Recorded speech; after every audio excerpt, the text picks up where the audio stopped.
I don't know how to do that. Anyway, thank you all for coming this afternoon. So I was told that I was going to do a conversation with the president. So at first I thought maybe that meant that I could talk about whatever I wanted to. And we could talk about whatever seemed interesting at the moment or whatever. But so that's not exactly how it goes, I've been told. But I do want to really just address your questions. I have not planned to use this hour to replace what I didn't talk about at the convocation, which would have been a lot more updates and charts and graphs. So we're not going to do a lot more updates and charts and graphs here, unless you guys ask me for that sort of thing, which then I will do my best to do updates with charts and graphs. So there are just a couple of things that I want to mention before I open the floor up and let you all ask questions. We can talk about whatever you're interested in.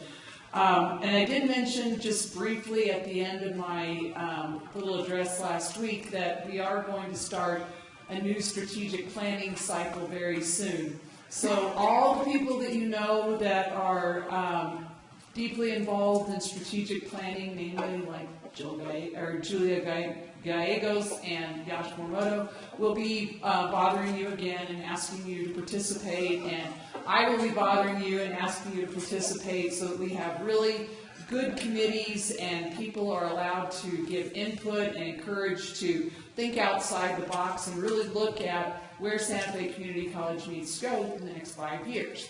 So people are asking me all the time where I think Santa Fe Community College needs to go in the next 5 years, and I can tell you all that you should be terrified if I had lots of answers for that right now.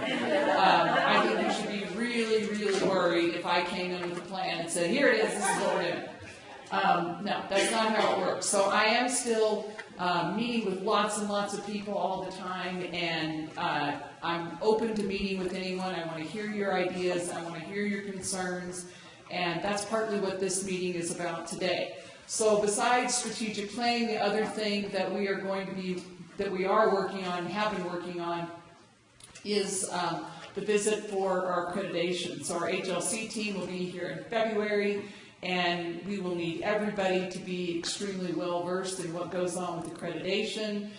Really what that means is knowing what you do, continuing to do the great job that you already do. It's not like you have to, learn a bunch of data that you don't normally know or have to deal with. We want it to be a very authentic visit, and that they know that we work together, collaborate, and do all sorts of great things. So again, Jill and Yash will be bugging you, if that's really the word, more than they have already. They'll get a little bit more intense as time goes on, and I will be, bugging you on their behalf too, so that we get all the things done that we need to get done, because it's incredibly important. So those are the things that I wanted to mention as little updates. So now I would be happy to answer any questions that you all have. And Todd has told me that if any of you are sort of shy and don't really want to ask a question out loud, you can. He'll run a little papers around, and you can write your question on a paper if you want to, and I'll read them that way. However you want to do this. So, and if there's things that we need to have a more lengthy conversation about, not just a question, that's fine too. So who wants to go first? Yes. Or am I answering this, Todd, or are you doing that? Do I get to do this, or do you? Okay. Okay. Hi. I'm faculty from Arts and Design. And my question is, in your experience, what is a good ratio of full-time faculty to adjunct faculty? And how does that jive with our needs for accreditation? Well, so the question for the recording is ratios for full-time and adjunct faculty. I think that ideally there is a difference between full-time and part-time faculty in terms of what the institution expects in terms of service to the college and things like that. I don't want to get into the qualifications or anything like that, because there are extremely well-qualified adjunct faculty. Probably most of us have been, well-qualified adjunct faculty. So I don't see it as an issue in terms of qualification. I don't really have any kind of hard and fast ratio in mind. I know accreditors like to see more and more full-time faculty, but most colleges today have more adjunct faculty than they do full-time faculty. Some have a lot more adjunct faculty than they do full-time faculty. And the problem that that can kind of create is that, you know, full-time faculty have a little bit more connection to their students, at least generally speaking. So if you teach, say, 5 classes a semester, you see your students often, you have a deeper connection to the institution, and you have obligations for college service and things like that that make you more informed about what the college is doing and also give you a little bit deeper tie to the college. Now, there are adjuncts who do those things too. And I know there are adjuncts at Santa Fe Community College who perform those duties too. But in general, you know, for some accreditation purposes, we have to have certain numbers of full-time faculty in certain programs. So for example, if you know, the accreditations beyond our institutional accreditation that I'm most familiar with are in allied health programs, a lot of them have a requirement there that there are at least 2 full-time faculty, and that might be for a group of 8 to 10 students. But there's a requirement for a program director, which is generally somebody that has teaching responsibilities if it's a smaller program, and then also a clinical person. So we have to do that. And I think that where we have high numbers of credit hour production, that where we can add more and more full-time faculty, that it's in the best interest of our students to do so. And so I would be supportive of doing that. You know, sometimes we don't do it because we can't find a full-time person and we kind of, you know, fill something with adjuncts, but I'm hoping that that's more on a temporary basis than part of our part-time plan. Anybody else? That's a big issue. Yes. There seem to be a lot of rumors around regarding the Evergreen consultation that took place. And so I was wondering if you could clarify how much was spent on that undertaking and when and if we will see some kind of results from that. I will tell you what I know. So I will clarify, first of all, that it's an ongoing consultation. So we're still consulting with Evergreen. I have not actually met with them yet, but I'm going to this week or next week. So I believe we've spent about $60,000 at this point. It might be slightly over that, but it's somewhere in that ballpark. So the issue right now is that we have had some serious conversations about some of the data that Evergreen used to start the study. Now, part of the issue, as I understand it too, is that Evergreen was told, we need you to do this more quickly than we thought we wanted you to do it. So they said they could speed it up, and sometimes when you speed things up, then that's not always exactly the result you're looking for. So now we're looking at making it right. So some of the peer institutions that were used in the Evergreen study are not really our peer institutions. So what is happening now is that we have gotten data from a peer institution study that was done by the Higher Education Department a couple of years ago, and it doesn't have numbers in terms of like what people are paid or positions or anything like that. What it is it's a listing of peer institutions for every community college, and I think maybe every four-year college in the state of New Mexico, and so those peers are sort of national. So we're looking at that study and looking at whether or not those peers should be peers that we should include in that study.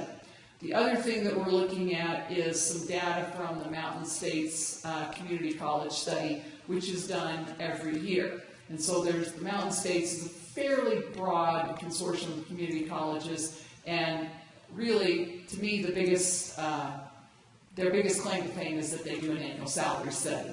And we did not participate in that this year, but we were able to still get the data.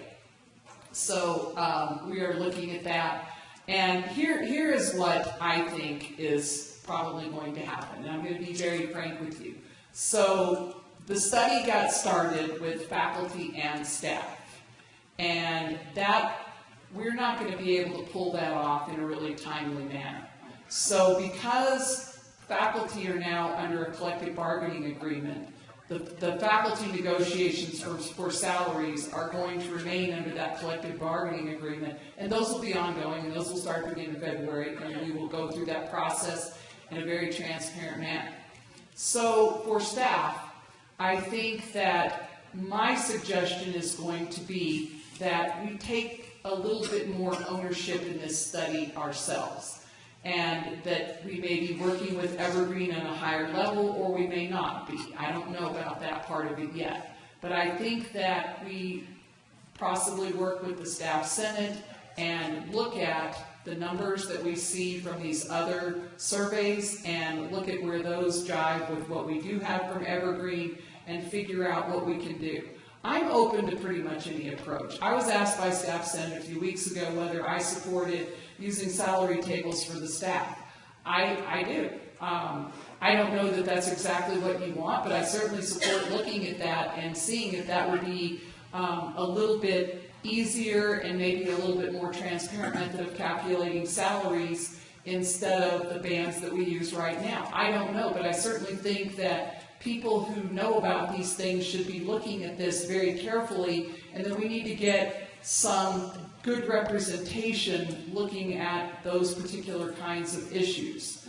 And I've also been asked about whether or not I think that we should be looking at whether or not we have any kind of compensation for degrees on the staff side.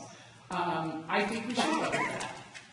It's not a common practice, but we are a college, and when somebody gets an associate's degree or a bachelor's degree or a master's degree, and it fits into where their job, then I do think that probably there should be some kind of recognition. If I decide to go to law school at night and get a degree, no, I do not think that I should be compensated for that. That is not part of my job. That's just something that, I decided to do.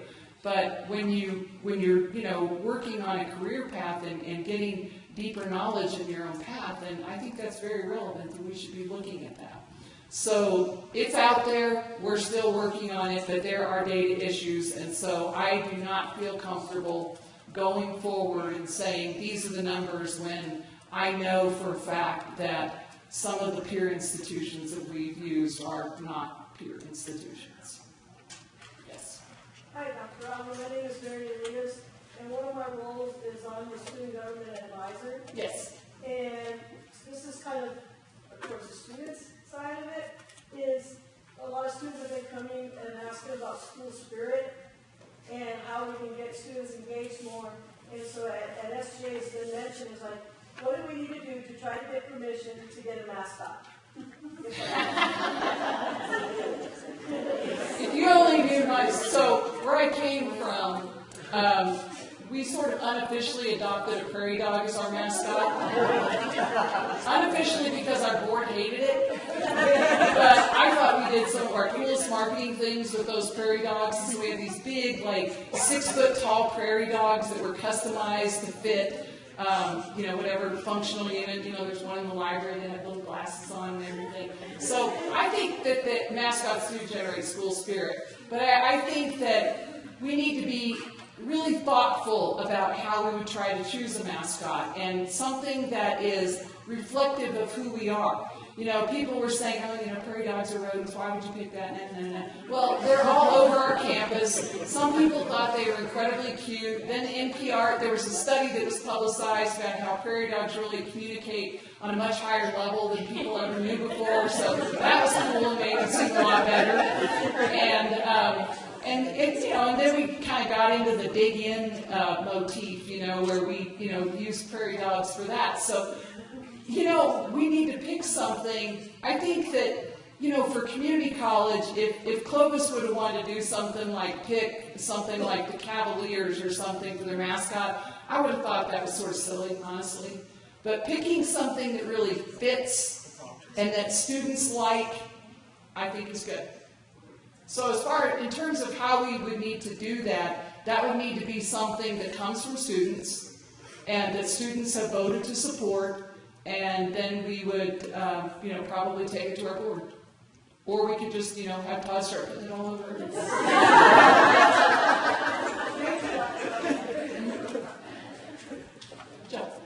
back on the Concord class study, it's our understanding that there was a budget allocation that was set aside to address those issues, and I just wanted to confirm that that was still the case. That is still the case.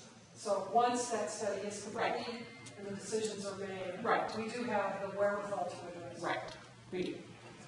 Back to that. I just think it's important to send out a communication because at the last conversations with the president, Cecilia indicated that during the month of August, there have been focus groups that would discuss this and talk about where we were at.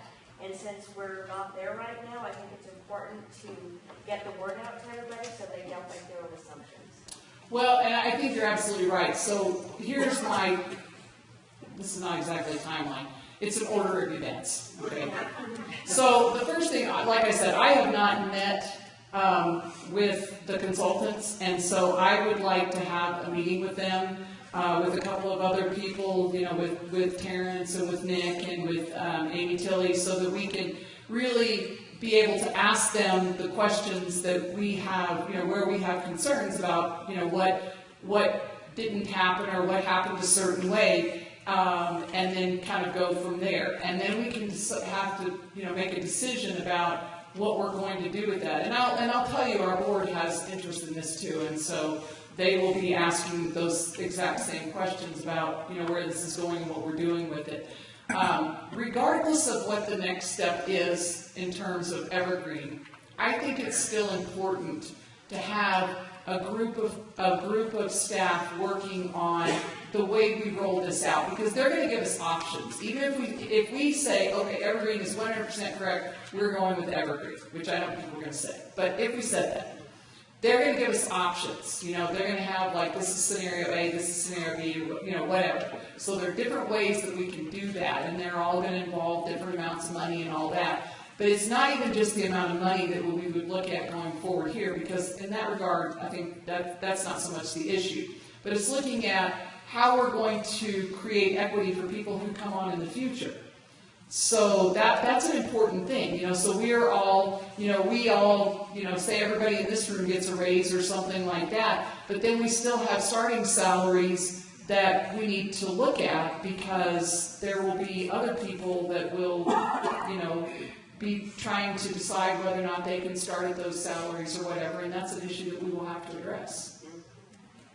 But I think, but that will be, once I've spoken with Evergreen and have a little bit clearer sense about where they are and what they think and everything like that, then we will start having meetings, and I would like to open that up a little bit more. You know, it's not workable to have a 50-person committee, you know, working on these issues, but I want it to be more than just, 2 or 3 people or something, and people that, I know there are people who have a lot of skills in this area, and so I would like to use the skills of the people that we have to do this work.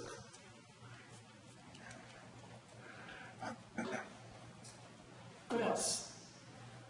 Yes. Hi, I'm Jason Dean, and I'm an assistant professor in the School of Fitness Education. Right now we have an employee health program where employees can get free access to the facility. And also we just recently started a thing with the students where they, full-time students can get free access to the facility. I don't know the statistics, but I don't believe the employees are utilizing that as we should. And I'm a big proponent in fitness and how it affects academic performance, and the research out there on how it enhances your ability to think, your ability to do things well. And so I was wondering what your vision is in regards to improving employee health. If you have any vision in enhancing employee health on the campus. I do actually have a vision about that. I think that employee wellness programs are really important. So it's great that people have access and everything, and that's a big start. But sometimes programming that goes along with the access is what people need to be able to sort of establish a routine. So I think that it's really, as somebody who takes fitness fairly seriously, I know that it's really important to be able to figure out a routine for what you're going to do. So you either figure out what you're going to do, or how you're going to fit it into your morning or your afternoon or whatever. And sometimes if we had a wellness program where faculty and even students could sign up and as part of that program have access to talks, lectures, or whatever from fitness faculty who are experts in these areas and can tell us about things that we're interested in, or dispel myths about whether we should go keto or whether we shouldn't go keto or whatever. Things like that, so that people can get more involved. Contests within wellness programs also work really well. And I don't, mean to turn it into some kind of uber competitive thing where, everybody's fighting each other or whatever.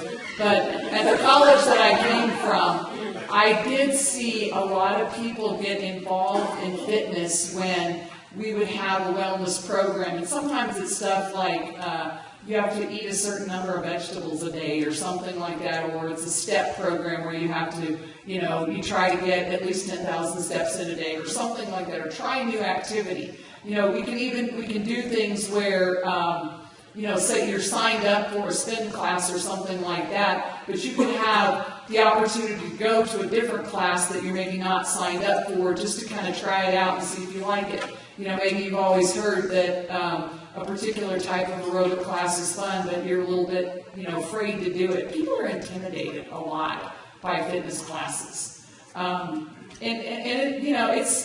Sometimes people have really good intentions, but they don't want to go in there and look like an idiot because they don't know the moves, or they don't know, or it's harder than what they thought it was going to be or something. So anything that we can do to ease that anxiety about that and just give people more exposure and more information and opportunity to try things, I think we'll get more people involved. But I think we really do have to reach out. Now that everybody can go, we need to reach out and say, okay, sign up for this wellness program, we're doing this, we're doing that. And then, sometimes you have to give a little price too.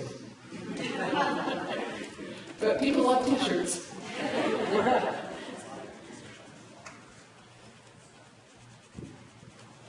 Dr. Raleigh, in recent moved to El Paso, Ohio, Missouri, once upon a time, I don't know if we still are, a sanctuary college. Yes, sir. That being said, it's just always reiterating the importance of support to our undocumented students as they're coming in the doorways, the challenges they contend to deal with and their families, and I always just like to check in and make sure what your leadership style is, looking at that, and what you're setting up for our community to make sure what are we doing as faculty and staff to support them.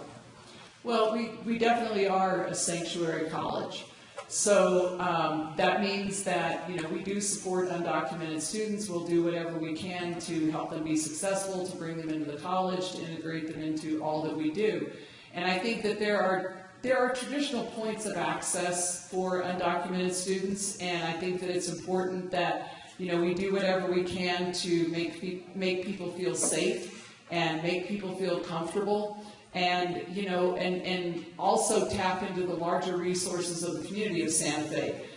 We may need to, draw on particular social services within the community to help undocumented students, or for that matter, any of our students that need additional resources. But safety for all of our students, but really safety from any type of, threat from any type of immigration officials, I think, is something that we should take very seriously and make sure that, everyone understands that that's part of our mission. Just to dovetail off that, talk about your experience in dealing with emergency preparation in Clovis, and how you might like to see that roll out. Well, I know that we've had a really, large exercise here, which I think is really good. We have to keep doing those things. They take a lot of planning and they're hard. In Clovis, we did one that was not announced. And so it was good because people didn't know it was going to happen until it happened. And so that's exactly right, Dean, because there were a number of people that were kind of like, but the thing is, that's the more that we can simulate the reality of what we're looking at, I think the more effective it's going to be. So what we did is we used our professional development day, and we had people from the city and the planning team come in all the time and do little tabletop exercises. And so when that seemed to be the agenda, nobody thought anything of it. So we had people get an agenda, they went into their classrooms, and somebody from the emergency planning group started, talking and doing some kind of lecture. And then about 5 minutes into that, there was an active shooter thing that went out over our intercom. And there was also someone planted in each room, because one of the biggest things that becomes a problem when you have an active shooter demonstration is that people want to leave. They're scared, they kind of panic, they start getting claustrophobic if they have any tendency to do that. And so in every classroom we had somebody who tried to leave. And that was part of there were a handful of people that were in on the whole thing. And so it was very interesting to watch what people did. And in one of the rooms, there was a guy that he'd been a college football player. He's a big old guy, weighed like 250 pounds. And there were like 4 women hanging on him, trying to take him to the ground, telling him that he could not leave. And, and they were really upset, like, you cannot leave. You cannot open the door. So people took it very seriously, and it went on most of the morning. You find out a lot of things that you should have known when you do those things. Everybody went to their little safe room. Well, some of them didn't have locks on the doors. Some of the doors didn't even shut. So from those things, you do start targeting things like making sure that all the classrooms have locks from the inside so that we could all be on the inside, nobody could get in from the outside. That is one of the most obvious safety things that you can do. And then, looking at, screens and things like that after that. But just having locking doors from the inside is a tremendous benefit. But I think it would be good to have one that is not announced. I mean, we did tell the people in town, so obviously we didn't have all the 911 people coming out and, the SWAT team didn't come out and all that kind of stuff. They knew, but our campus did not know. And there were a lot of people that were pretty, almost panicked about it. And then that becomes part of the, what do they call it, hot wash or something like that, when they do the debrief or something like that? Yeah, so that became part of that, debriefing and everything, was to talk about how people responded emotionally. Yep. In relation to that, doing exercises that are unannounced, our law enforcement people here, including the county stuff, are totally against that, mainly because of the chaos it produces. And so what we did on the other exercise that we did in February, we went ahead and announced it, and kept telling people all this thing happened. And we even had an expert come in from Washington, Jesus Wilson, and he also suggested that, no, don't do that. We should find it out right, but don't surprise people, because it just produces a lot of tension around it. So the law enforcement people in this area are kind of against that. Well, I will tell you too, we did it we did it on Friday morning. There were very few students around, and because it was our professional development day, actually there might not have been any students around, so we were technically closed on that day. So we didn't have people from the public coming in, and using, the library and different facilities and everything like that. So that made it better too. So it really was just our employees, and I think that does make a difference. But you're right. I mean, if you were to take this step and do and plan this, it's got to be done very carefully. And I would say you start with a smaller group and see how it goes, and not just try to have 2,000 students there or something like that, because that will probably be its own disaster. Yeah, we're looking at doing a big one again in March, similar to what we're Well, it's just important to keep doing it. You can't just do it once and then call it good. Oh, yes. This isn't a question, but just in terms of that, I think most of the classrooms lock from the outside here. I know all the studios in the art department lock from the outside. You can't. So to lock your studio classroom, you have to open the door, lock it, and close it. If you. Well, and especially, I mean, if that's how you have to lock the door, because we had doors like that had you have to lock them from the inside with the key. And that, I mean, can you imagine? I mean, it's hard enough to do that anyway when you're carrying a bunch of stuff, but if you're nervous and you think somebody out in the hallway has a gun and you're trying to lock yourself in a room, that's bad. I actually went to a conference it wasn't just on safety, but it partly dealt with that issue right after we had done that exercise. And they were saying that really that if you have, and I know a lot of our doors here do have that, where there's just like a bolt on the inside of the door, and all you have to do is, twist, make sure that the bolt is pushed in or whatever, and the door is locked. Because what happens is that if somebody is walking down the hall looking for somebody to shoot, they're going to look for an open door. And so if people are away from the door is locked, they'll try the door, they'll move on. There's been quite a bit of research to back that up. So, but if you're standing there having to, get your keys out and try to figure out how to lock yourself in the room, that's not good. And so if we do have doors like that, then I would say that that needs to be on the next list of safety upgrades that we look at as we, through the campus. Yeah? The answer to that, as a result of the big lockdown we had in February, a lot of issues came up about doors and shade. So the shade contract, the gentleman that got the contract came on ready today. They'll probably be installed by the end of September. The box, we're going to order some, actually the dimple. So you just close the door and lock it. For doors that are not locking. So we're doing that already. So we have no money. We're going to steal from Henry. He didn't mind. To get the rest of that stuff. So those are the two things that we're working on. In addition to other things, we've got some more cameras and some other things that we're working on as a result of that big so we're slowly working in it. We just haven't told you guys where we are. Those are all important things. And, the bottom line is we're an open access college. And unless we want to put up a big prison fence around the campus and have everybody walk through a metal detector or something like that, there is a certain amount of risk. There just is.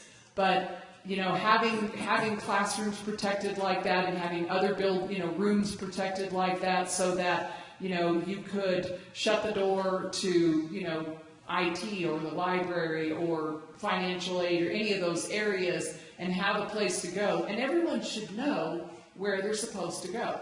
So that if something happens, you're not standing around going, where are we supposed to go, and running around and screaming or anything like that, that you know where you're supposed to go. I think probably a lot of you know that where I came from in Clovis, there was a shooting in our public library. And 2 people were killed.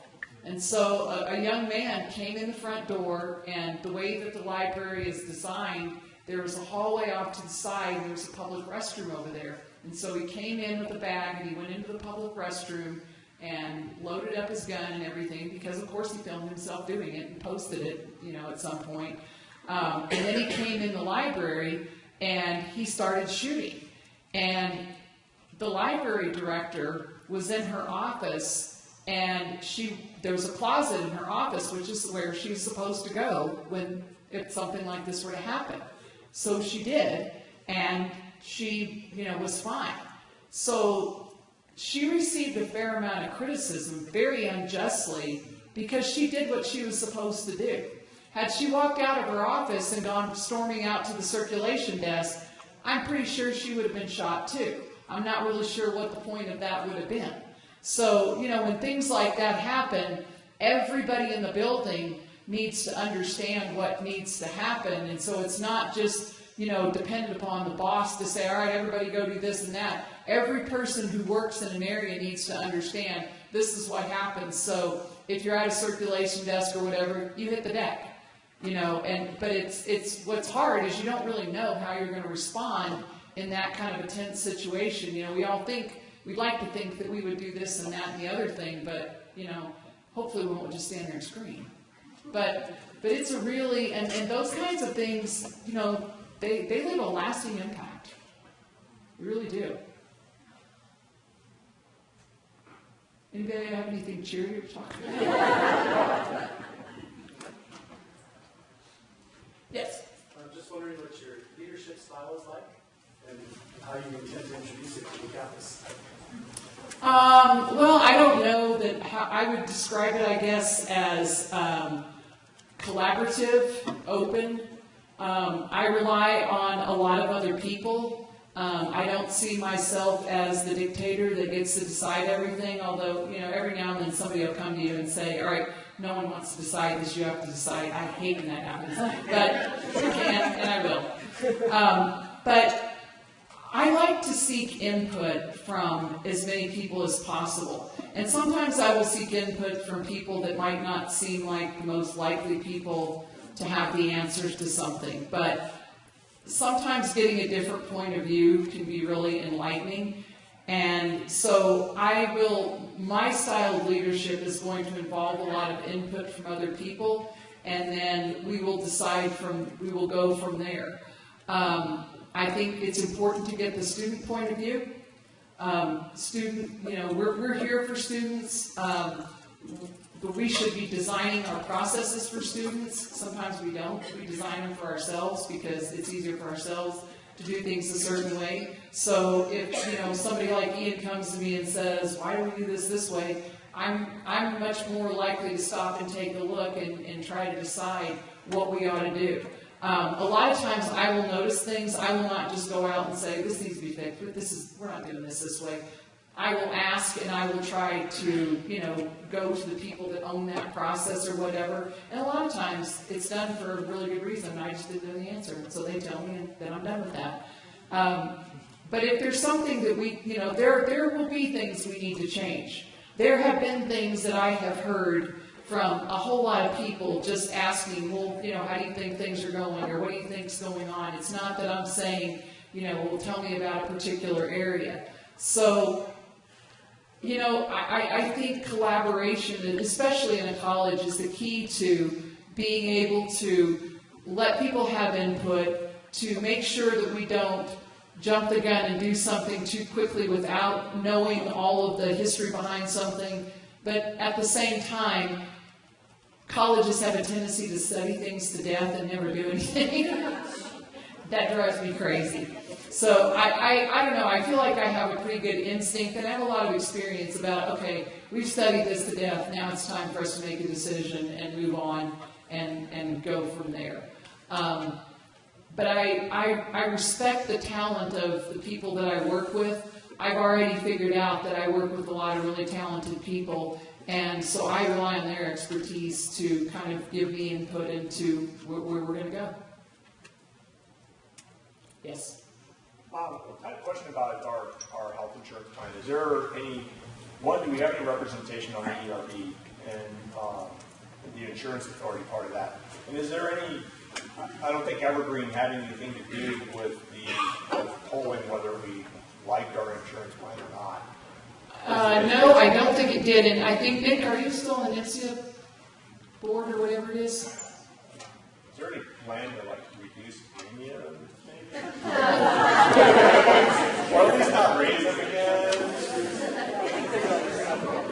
So how do they go out and get a bit of a blueprint from different people? I mean, do you want to explain? I think that you better answer this question instead of me. Thank you. As Dr. Allen was mentioning, I do sit on the NCSA board. They have an advisory benefits committee, and we kind of wrestled with that question a lot. I do try my best to advocate for premiums to not just be increasing in perpetuity. The kind of conversation that I hear back is that it's kind of just life these days, but I know that NIMSI is looking at that, and they're looking closely at that, and they're just about to do an RFP for proposing out those, basically the providers. So it'll be a lot like the college did a year and a half ago when we partnered with CNM to do the same thing. If you remember back then, we actually hired a Gallagher Consulting to help us with figuring out what we need to do moving forward with health benefits, because it's such a big cost to everybody. And there was a lot of questions at that time on whether or not our plan was very good. And so we did end up doing that in collaboration with CNM. After that, CNM decided that they would do a self-insured plan. And they went that way for a lot of good reasons. One of those reasons was financial. And at that time, we decided we would stay with NINSEA because doing a self-insured plan along with CNM would have been too costly for the college at that time. So it is something we're looking at every budget cycle. But after the work that we did, I mean, we did that procurement over about a year or so. We did a lot of studying, a lot of analysis, partnered with CNM, and we found that, that the NINSEA plan was actually pretty good when you compare it to, when you consider all things really. And so we didn't move at that time. Hope that helps. I think too that, it's important to have a mixture of different types of plans. So some people would prefer to have a higher deductible plan that has a really low fee associated with it, and then once you reach a certain age, like me, you'd prefer to have a plan. You might be a little bit more willing to pay more because you want benefits that really, you're probably going to use it. And so you want, to be able to see that kind of coverage when you actually use it. So, we have people that, span that whole spectrum, so we need to be able to offer that kind of variety. One thing I will mention to you too, though, is that I think it's really critical also that we keep reminding legislators that this is an increasing cost for everyone. And so when they talk about compensation and everything, one of the things that we have tried to remind them is that when they don't offer a compensation increase, that a lot of people are actually making less money from year to year because your health insurance goes up. And so if there's not some kind of a cost increase, in your pay, then it's really difficult. Even when they give a 4 or 5% raise or whatever, it's not like we're all living large now or something like that, because we still have our health insurance is still going up, and if it doesn't go up this year, it went up the year before that, and it went up and it's probably going to go up next year. I always sort of feel like if it stays in the single digits, that we're doing really good, and that's not really very optimistic, but it's a problem.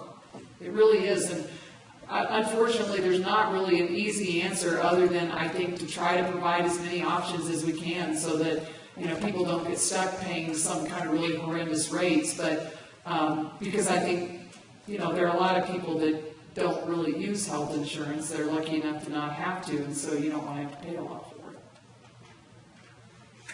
Thank you. Yes. Oh, Emily, go ahead. Thanks.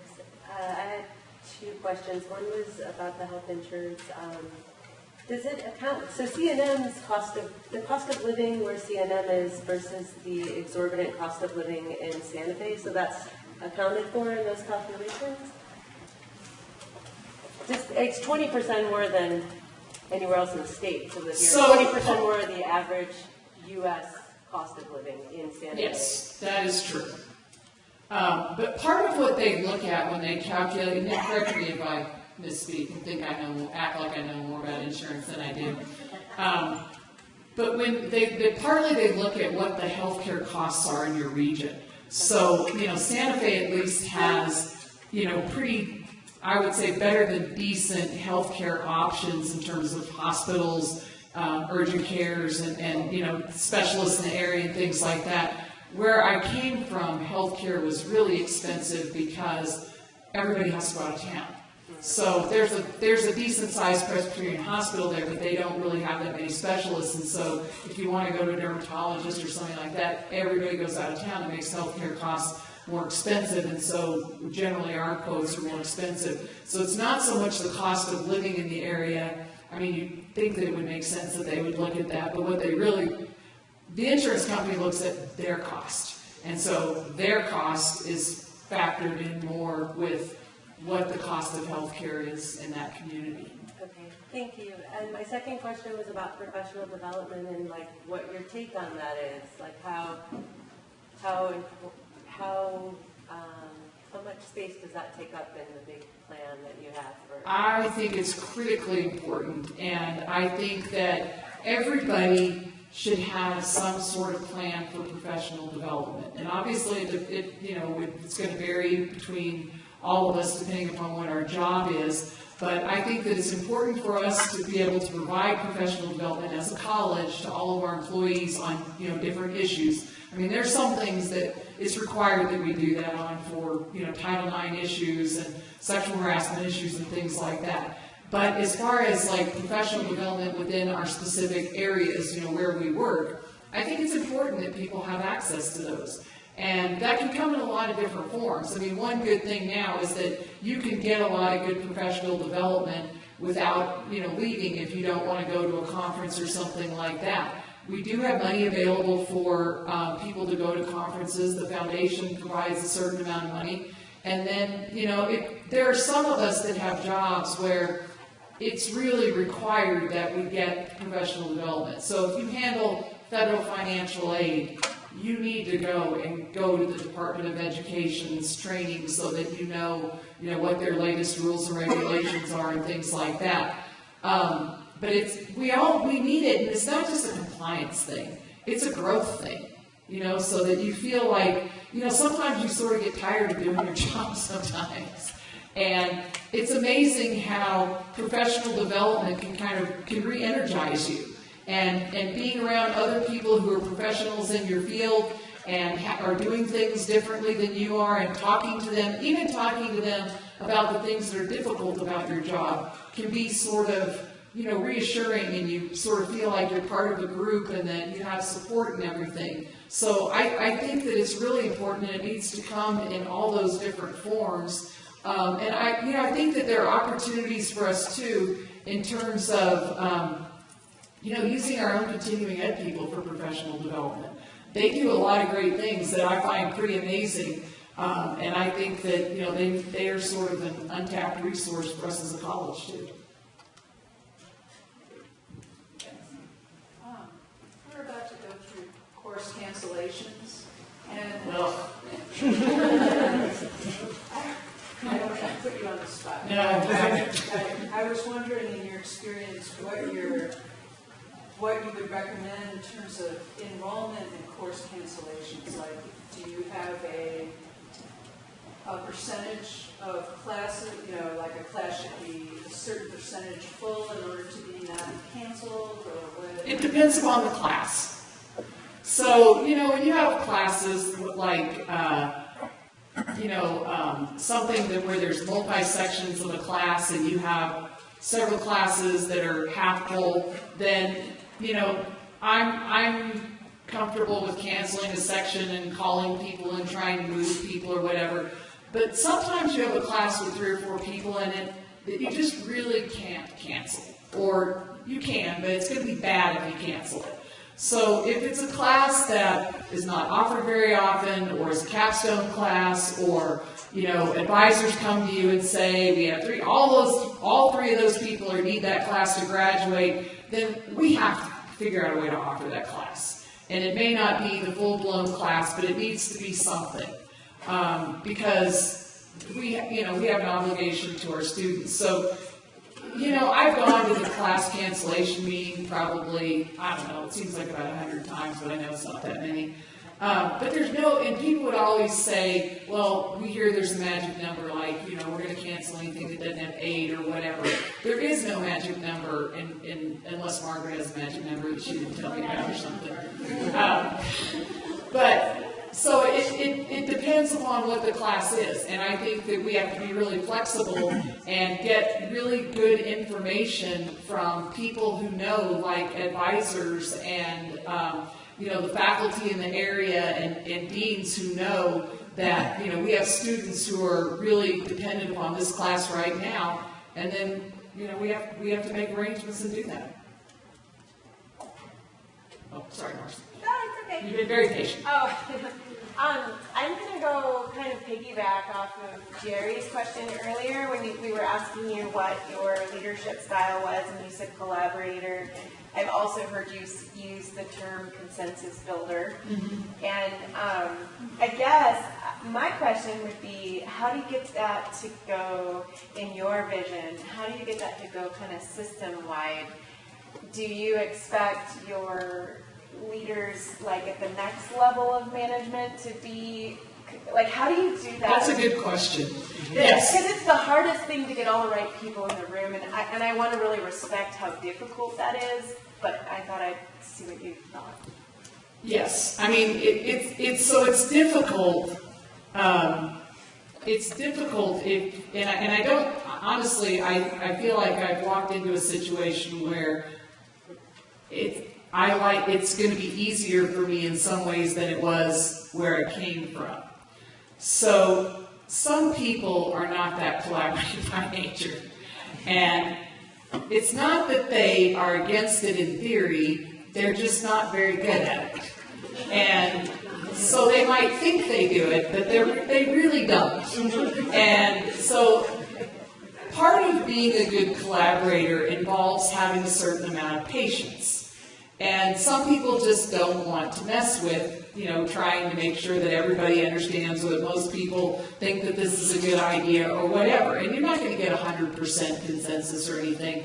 But I think that if you have 30% consensus, there's a problem. And we're not right. We shouldn't be doing what we think we're trying to do. So yes, I do think that it's important that everybody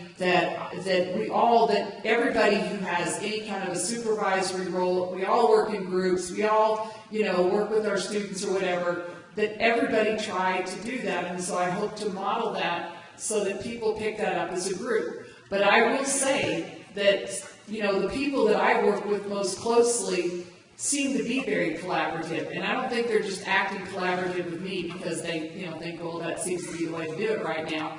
I feel like they're true collaborators, and I feel like that's not something that you see all the time.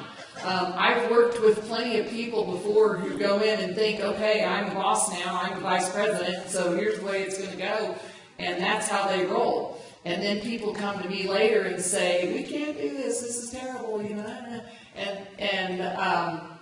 is bad. It's not a good working situation. People need to feel like they have ownership in what's going on. And you can't have ownership in what's going on if you're just told what to do all the time, and then you feel like you're just supposed to do it and keep your mouth shut and go on about your business. That is, we're professionals, and that's not what I think we ought to do. So I would hope that sense of collaboration will be felt at all levels, and it takes time. I mean, you don't just come in and say, okay, everybody collaborate, and that just happens, because like I said, some people just aren't very good at it. But I think we can all get better at it. We're all not that good at some things that we have to, pay more attention to and work on. It's, just, you can learn how to do anything. It may just be harder because it's not your default position. That's a good question. Thank you. Yes? How do you see our college's educational mission leading us to a world where there are not a lot of people who just decide to shoot the place up? There are not a lot of millions of people desperately looking for a safe place to live, people who can't afford decent health care and food and so on. Wow, that is a huge question. Yeah, I think I can. So he said, how do I see our college's educational mission leading us to a place where there aren't a lot of people who are coming in and trying to shoot up, places, or where, we feel like, we have lots of overwhelming social problems that are kind of tearing us apart. I think that everybody has a small part to play. And by that I mean every institution, every kind of social institution. Santa Fe Community College is not going to save the world. But Santa Fe Community College can save a high number of students. And Santa Fe Community College can give a high number of students a much better life and give them opportunities that they maybe never thought that they would have. And in doing that, people have a different perspective oftentimes. And, you know, when your whole source of opportunity changes, you start looking at the world in a different way. I don't know that, you know, I would like to think that it's possible for there not to be those kind of people, but I don't know. I don't even know that I think there are more of those people now, or that we just hear more about them now because, you know, we hear about everything that happens all around the world about 2 seconds after it happens. And, you know, when I was a kid, it was like 2 weeks after it happened or never. I think that changes our perspective. But we have to understand that sometimes small things have a much larger impact than we think that they do. You know, I've watched people, for example, in the library, and you have students sitting there, and they look like they're about to cry. You know, they're frustrated, they don't understand their assignment, they can't do their assignment, they're way behind on their assignment, they can't find what they need, all of those kinds of things, and they're sitting there. And nobody really has to do anything about that. But in a good college, people will see that, and they'll offer to help them. And maybe they can't really do that, they can't change the assignment or do anything really huge, but sometimes just listening to somebody and being nice to somebody for a minute will help them kind of take it down a few notches and feel a little bit better and be able to kind of sit back, take a deep breath, regroup, and think, okay, I can do this. Really what I need to do, I've made a list of the 3 things that I need to do before I go to class tomorrow. This is not this, you know, insurmountable problem that I had made this out to be a few minutes ago.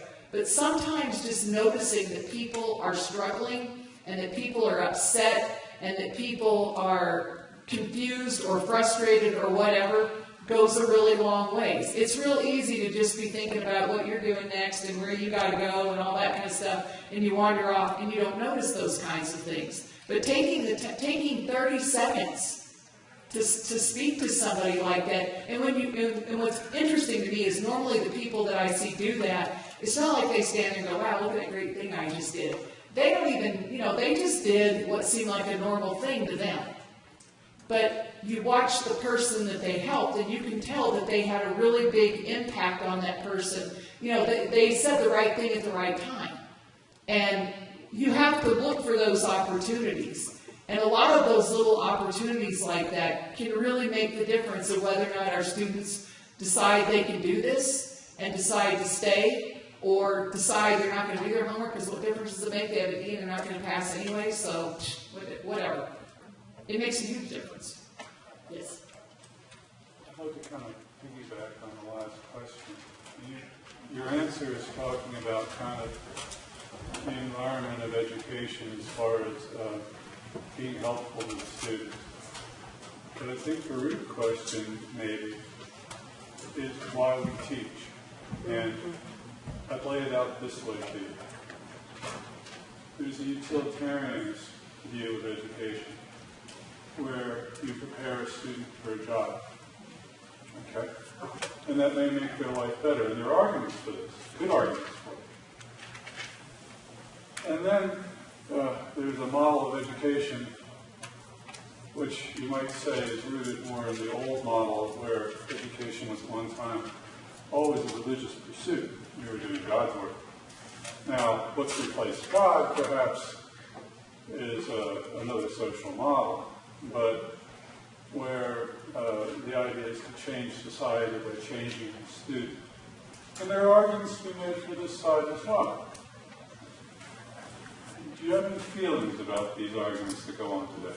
They're not mutually exclusive, I would say, first of all. So when I was getting my PhD, the guy that was the department chair at the time talked to us about getting a job.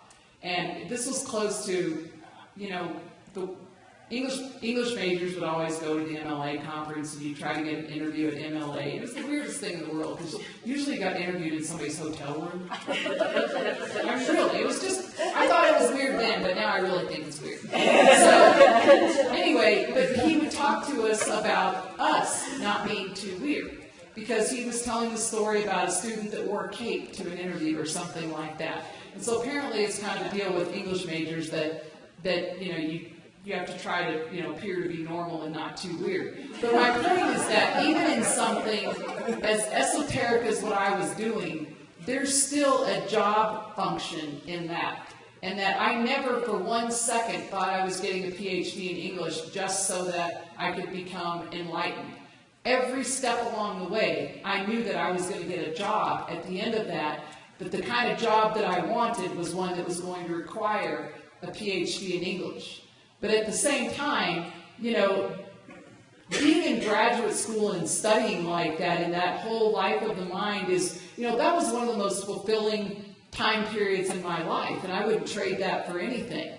But I think that there are a lot of students who will go on and pursue that, but sometimes when people have such dire situations where, they're homeless, they don't have enough to eat, they can't buy their kids clothes, that when you can figure out a way to get somebody a job in 1.5 years or 2 years where they can be making $60,000, that in itself is a noble pursuit. And I think that in those circumstances is important. And then a lot of people do decide, I'm going on, so yeah, I got my associate's degree and I'm doing this, but now I'm going to get a bachelor's degree, I'm going to get a master's degree, maybe I want to, now I want to teach nursing. And so they get motivated to keep going on. But I think we do everybody a disservice if we present educational philosophies as either or. Either it's a utilitarian approach and you're just, get a job, get trained or whatever, or, you take a more philosophical route and you look at a more classically oriented education. Because, there are so many arguments all around this where, I have a degree in Latin. I don't say that often. Because people think it's stupid. And it was an accident, honestly. I never thought I would do that, but you take the first couple of years and then you say, all right, I'm done with that, I've had enough. But then, it's that class cancellation thing. So the teacher calls and says, if you don't take the class, we're not going to be able to have, the audit class or something. So you take it. And then if that happens, semester after semester, before you know it, you're like, oh, only one more class, and then you have a full major. What the heck? So it's on my diploma. And actually it has been useful because it's gotten me out of having to take those language examinations that you have to take to prove mastery, when you're trying to get into a master's or PhD program. They're like, oh, she has a degree in that. They never made me take another test. So it ended up being kind of useful. But those kinds of, but a lot of people will say that there's something, that's sort of ridiculous about spending an inordinate amount of time and an inordinate amount of money doing something like that that's not going to lead to some kind of a job. And, that fit in with my education. I mean, that wasn't an extra thing. But I probably would have had a lot more fights with my parents if I would have said, no, I would have decided that I'm going to get a PhD in Latin instead, because then I pretty much have to go into academia. And there, how many jobs are there even now for people who want to teach in classics? I mean, there weren't very many in the late 80s, but there certainly aren't now.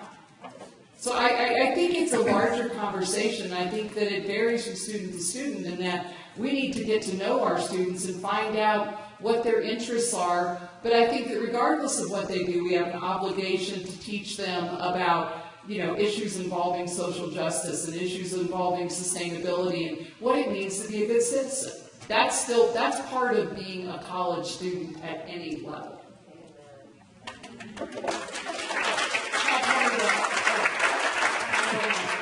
And he was going to do some show tunes or something.